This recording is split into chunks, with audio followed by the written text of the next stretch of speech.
بسم اللہ الرحمن الرحیم۔ بے شک تمام تعریفیں اللہ کے لیے ہیں۔ سامعین کرام السلام علیکم۔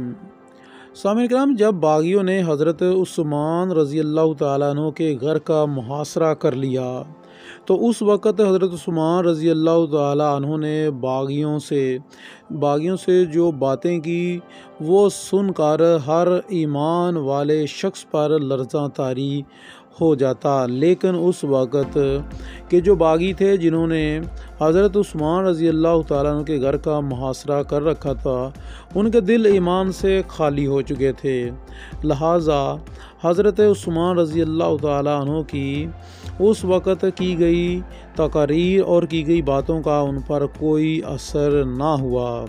سامعین کرام، یہ سارا کچھ جانیں گے آپ آج کی اس ویڈیو میں، تو اس سے پہلے کہ ہم ویڈیو کا باقاعدہ آغاز کریں، میں اپنے نئے آنے والے سامعین کرام سے گزارش کروں گا کہ جو لوگ میرے چینل کی ویڈیو کو پہلی بار دیکھ رہے ہیں وہ اس چینل کو سبسکرائب کر کے ساتھ موجود گھنٹی کے نشان کو دبا دیں تاکہ آپ لوگوں کو ہماری ڈیلی نئی آنے والی ویڈیو کا نوٹیفیکیشن مل سکے۔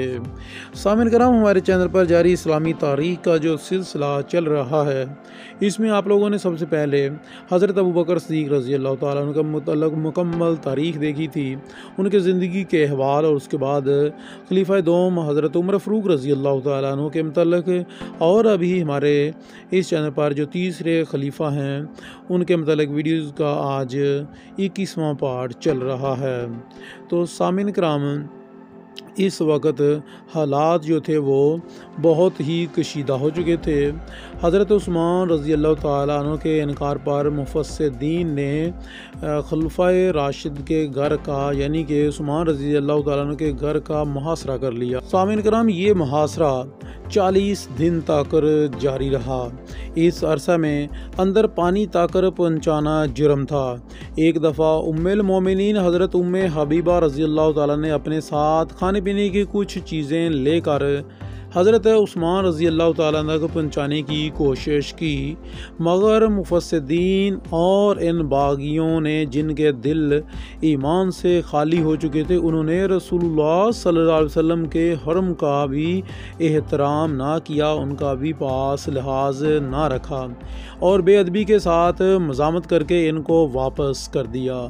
سامعین کرام، اس کے علاوہ ہم سایوں کے گھروں سے کبھی کبھار کوئی کھانے پینے کی چیز یا پانی ان کے حضرت عثمان رضی اللہ تعالیٰ عنہ کے گھر تک پہنچ جاتی تھی۔ سامعین کرام، ان مفسدین کی بدتمیزی اس حد تک اور ان کی بے احترامی اس حد تک بڑھ چکی تھی کہ انہوں نے حضرت عبداللہ بن سلام رضی اللہ تعالیٰ عنہ، ابو ہریرہ رضی اللہ تعالیٰ عنہ، سعد وقاص رضی اللہ تعالیٰ عنہ اور زید بن ثابت رضی اللہ تعالیٰ عنہ جیسے اکبر صحابہ تک کی کسی نے نہ سنی اور ان کی توہین کی۔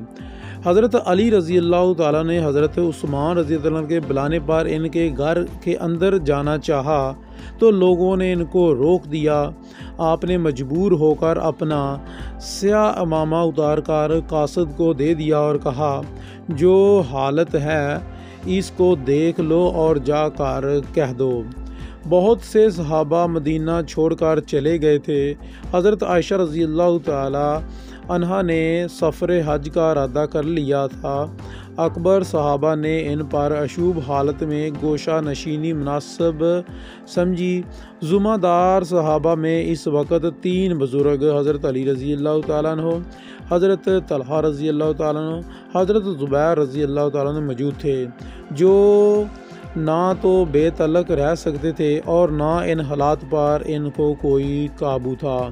تینوں صحابہ کرام نے کچھ کوششیں کی، مگر اس ہنگامے میں کوئی کسی کی نہیں سنتا تھا، اس لیے یہ تینوں صحابہ بھی عملاً علیحدہ رہے، مگر اپنے اپنے جگر گوشوں کو خلیفہ وقت کی حفاظت کے لیے بھیج دیا۔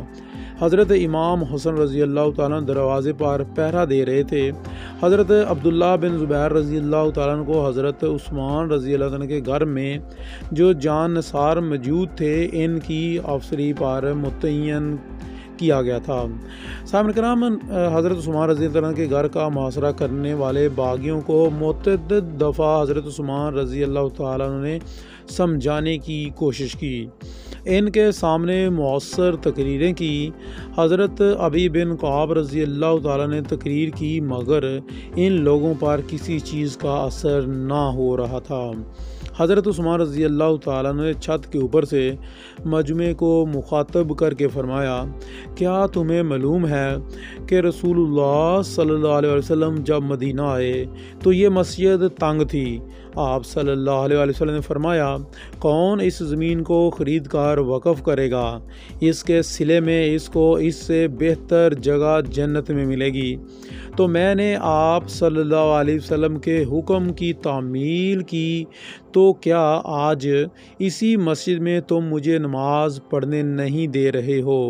اس کے علاوہ سامعین کرام، تم کو خدا کی قسم دیتا ہوں، حضرت عثمان رضی اللہ عنہ نے فرمایا کہ تم کو خدا کی قسم دیتا ہوں، بتاؤ کیا تم جانتے ہو کہ نبی کریم صلی اللہ علیہ وسلم جب مدینہ تشریف لائے تو اس میں روما کے سوا میٹھے پانی کا کوئی کنواں نہ تھا۔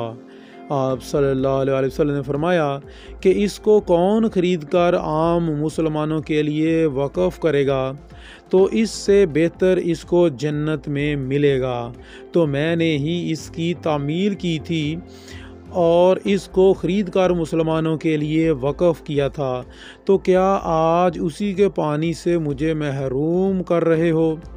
کیا تم جانتے ہو کہ اسرت کے لشکر کو میں نے ہی ساز و سامان سے آراستہ کیا تھا؟ سب نے جواب دیا، خداوند یہ سب باتیں سچ ہیں، مگر سنگ دلوں پر اس کا کوئی اثر بھی نہ ہوا۔